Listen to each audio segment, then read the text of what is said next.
En primera persona. En primera persona. Entrevistas en Radio Q. Le damos la bienvenida a Álvaro Simón Padrós, ex ministro de la Producción de la provincia de Tucumán. ¿Cómo estás, Álvaro? ¿Con frío o no con frío? ¿Qué tal, Chino? Buen día. Buen día en esta mañana tan fría. Está frío, che, ¿no? Muy frío. Muy frío. ¿O será que estamos viejos? Vos estás hecho un pibe, yo estoy viejo. Las dos cosas deben ser. Las dos cosas. Antes te acordás que no le dábamos bolilla al frío. Era casi una circo. Yo me acuerdo que yo iba al colegio a la mañana muy temprano. No sé por qué hacía tanto frío en ese tiempo. O capaz que el abrigo que teníamos no era tanto como ahora. Porque te acuerdas que ibas parece un robot. No podías ni moverte de la cantidad de ropa que llevabas y lo mismo te cagabas de frío. Pero bueno, suele suceder. Álvaro, desde hace un tiempo te venía insistiendo por la entrevista porque quería saber tu opinión en referencia a las últimas medidas que tomó el gobierno nacional, sobre todo en el tema de retenciones. Y estaba escuchando algunas entrevistas y algunos especialistas del campo que tiraban números que me preocuparon. Uno conoce desde hace tiempo esta vieja letanía de la compensación de flete, de la falta de competitividad, casi como, viste, como, no frases hechas, pero como reclamos permanentes por parte de las jurisdicciones provinciales. Pero que hoy se hable de que con este esquema tributario el 80% de la producción, concretamente de soja, sea inviable, vaya pérdida, realmente es alarmante. No recuerdo, a ver, de la Rúa me viene a la memoria que en ese momento el precio de la soja estaba muy bajo, ¿no? Sí, no, evidentemente que la finalización en la reducción temporaria de las retenciones, tanto a soja como maíz, impacta negativamente en la rentabilidad del campo argentino, en general y en el tucumano en particular. Y ese dato que vos tomás es un dato que sale de un informe CREA. Sí. CREA, todos sabemos que es una institución muy seria y muy ligada al campo. Uh-huh. Tal es así que lo que plantea en ese informe debería ser verdad. Y efectivamente el aumento de las retenciones en soja del 26 al 33% da como resultado de que el cultivo de la soja sea inviable en el 80% de la superficie agrícola de Argentina.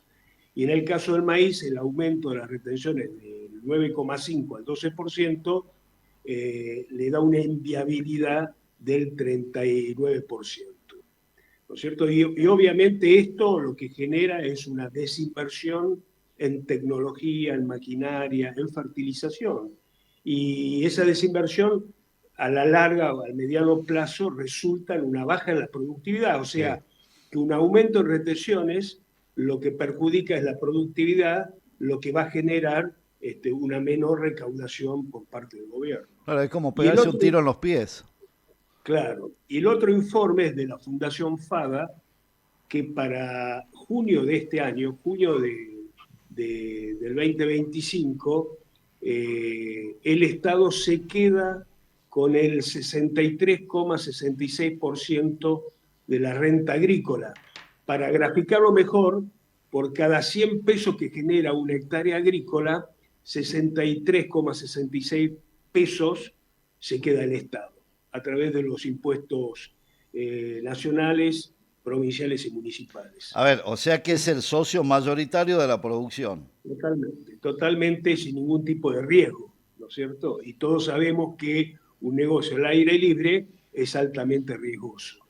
Y esta disminución temporaria de las retenciones no tenía como objetivo beneficiar al campo, en realidad tenía como objetivo cumplir con las metas de originación de divisas por parte del Estado. Y es así que en los últimos 5 días hábiles, hasta el 30 de junio, que es cuando finaliza la baja temporada de retenciones, se hicieron ventas por un volumen aproximado de 12.000 millones de toneladas. Toneladas. Es una cantidad exuberante, ¿no es cierto? Entre grano de soja, grano de maíz. La cosecha gruesa. Sí. Pero no, y ahí también hay que incluir el aceite de soja y la Ah, harina de bien, soja. bien. Y eso, Esta eso producción, a ver, para que la gente lo entienda, porque por ahí son, la gente que no es del campo, por ahí no lo entiende. Antes de que se produzca o se conoció la medida temporal para tal fecha, entonces los productores salieron a vender. exactamente. Productores, agroexportadores y agroindustriales, Sí, ¿no? Salieron a vender y se vendió 12.000 millones de toneladas de distintos productos agrícolas o agroindustriales. Y eso permitió una liquidación de divisas de 3.100 millones de dólares, ¿no es cierto? claro. Entonces, ahí evidentemente fue una victoria para Caputo, ¿no es cierto? Pero esto, fíjate vos, lo interesante, Chino, es que las retenciones no responden a ningún tipo de ideología, en este caso y en la Argentina, ¿no? Sí, responden básicamente a una planilla de Excel Sí. y tampoco responden a ese eslogan libertario que es que al mercado lo regula la mano invisible de Adam Smith. Ah, En este caso la regula la mano visible, en este caso del ministro Caputo, pero también fue en el caso anterior en los gobiernos peronistas y en los gobiernos de Macri, ¿no? El ministro de Economía siempre firmaba unos derechos a exportación que al campo no le gusta porque evidentemente le quita rentabilidad a uno de los sectores más importantes de la economía del país. Álvaro, yo te voy a hacer una pregunta y quizás peco hasta de ingenuo. ¿Cómo es en el resto, no te digo de los países desarrollados, pero en el resto digamos, del continente, de los países vecinos, cómo es el tema de las retenciones? No, en muchos países no existe la retención, en otros países existen en porcentajes menores, pero por ahí en países que no existen las retenciones, tal vez los impuestos de distinto tipo graban también o impactan en la rentabilidad del productor. Pero creo que no hay caso como en la Argentina, creo que es el caso único en donde el sector más dinámico de la economía del país es castigado y sobre todo castigado a partir de un gobierno que ha hecho un enorme ajuste, que ha reducido la inflación, que ha reducido el déficit fiscal, entonces que ha reducido la cantidad de empleados en el Estado, que ha reducido, Los no sé, subsidios, subsidios. ha hecho Entonces vos decís, desaparecer entes y demás. claro, todo ese esfuerzo eh, que conlleva este ajuste salvaje debería verse reflejado tal vez en un beneficio para el campo, en una baja, en vez de haber sido una baja temporaria, debería haber sido una baja permanente, ¿no? Si vos haces un ajuste, tenés déficit fiscal cero, tenés menos retenciones y te quitaste un montón de gente del Estado porque crees que son todos unos ñoquis, bueno, che, ¿por qué no esa temporariedad se transformó en una permanencia? Y ahora ¿No? mira qué Eso es, paradoja, ¿no? Porque no digo la totalidad, uno tampoco puede ser decir que es la totalidad del sector del campo, pero gran parte, me animo a decir, del sector del campo apoyó a Milei. por supuesto. Es casi hasta curioso porque va en contra de lo discursivo eh, y también con un tono que, bueno, que ya tiene acostumbrado este gobierno libertario de que toma la medida, perjudica a alguien y encima se enoja con esos. Claro. Sí, yo estoy convencido que el campo, o la mayoría de los productores que representan al campo argentino votaron a Milei, pensando en que, bueno, este cambio les iba a dar algún tipo de beneficio. Está visto, por eso te decía, que las retenciones no responden a ideología Claro. alguna, ¿no? Porque cuando estuvo el peronismo en el gobierno, tampoco se bajaron o se bajaron temporariamente o apareció el dólar soja, Sí. me acuerdo de Massa, cuando estuvo Macri tampoco, ¿viste? Entonces, Ahora, si realmente, vendemos tanto, si generamos tanto, si hay tantas retenciones, yo sé que no es tu campo de acción, pero ¿dónde está esa plata? ¿A dónde se va? ¿Para pagar no, deuda? Porque al fin y al cabo, vos decís, ingresó, se vendieron 12 millones de toneladas, ¿en cuánto? En una semana y media, en estos días. En 5 días hábiles, 12.000 Claro, en millones 5 días de hábiles, toneladas. 12 mil millones de toneladas, lo que significa un ingreso fuerte de divisas. ¿A dónde está esa plata? Porque no se derrama, porque no llega, se va toda para pagar la deuda. Seguramente, porque es lo que yo te decía, en este gobierno que hay déficit cero, baja inflación, que ha habido un ajuste salvaje en el sector público, digamos, debería haber una baja en las retenciones, O por debería lo menos haber, debería haber una reactivación en la Argentina, si sí, ingresa tanto bueno, dinero.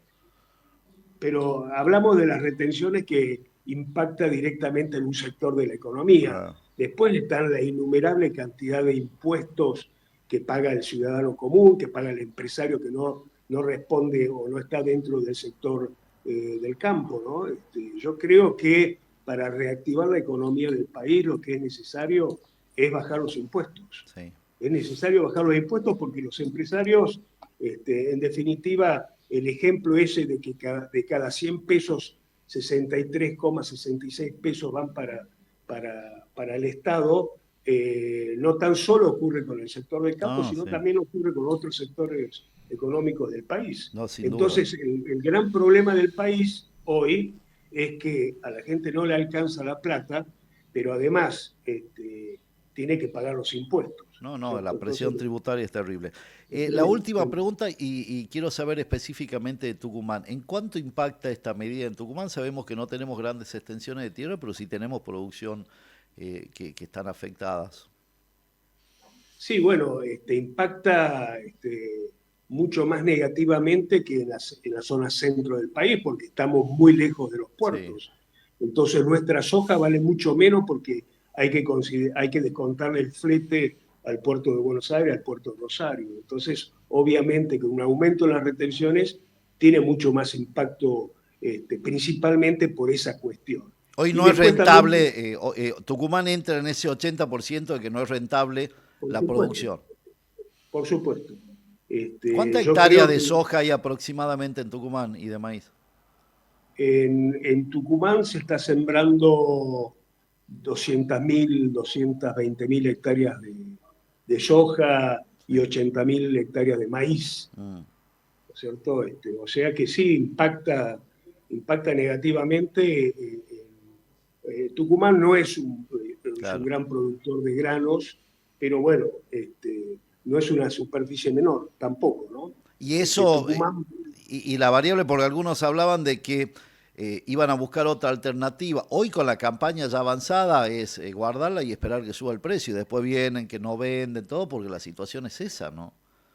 Sí, no, pero además quien hace granos no tiene demasiadas alternativas Mm, en cultivo de verano, ¿no es cierto? mm. O es soja o es maíz, tal vez hay mejores alternativas para los cultivos de invierno, pero quien hace soja es muy difícil que lo diversifique en otro tipo de cultivo que no sea el maíz.